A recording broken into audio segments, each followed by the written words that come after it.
This is a Juki DDL8000A. We're just going to demonstrate how to wind a bobbin.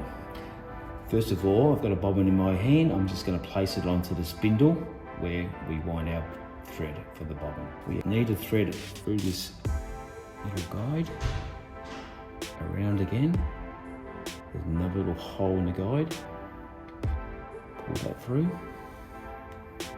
Now it must go in between the tensions, so it must go inside. I'll lift that up, as you can see.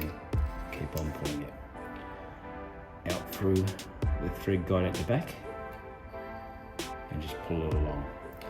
Now, what we can do, there's two ways of doing this, but the way I would do it, I'd wrap around 1, 2, 3, and then grab the upper part of the thread and go backwards the opposite way, 1, 2, 3, and just pull the thread, and then I'll cut the excess off. Turn the machine on.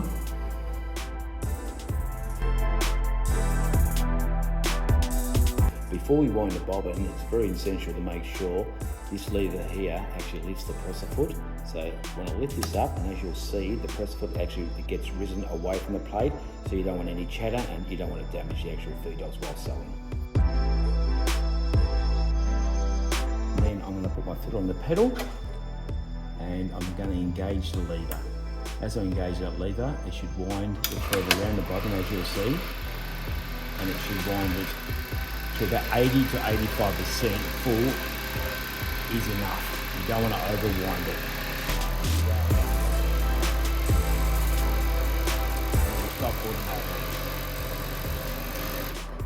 Now that's actually perfect. As you can see, it's about 85 to 90% full, but if I didn't have enough, I would loosen this screw here with my Phillips screwdriver, and I would pull that to the back, then tighten it back up, or if I wanted less thread on, I would loosen the screw and move it towards me. About 85 to 90% maximum full is fine. Once the bobbin is full, we can actually just pull it like so. We have a little cutting blade here, and we pull it backwards, it cuts the thread, and it holds the bobbin thread for rewind for your next bobbin.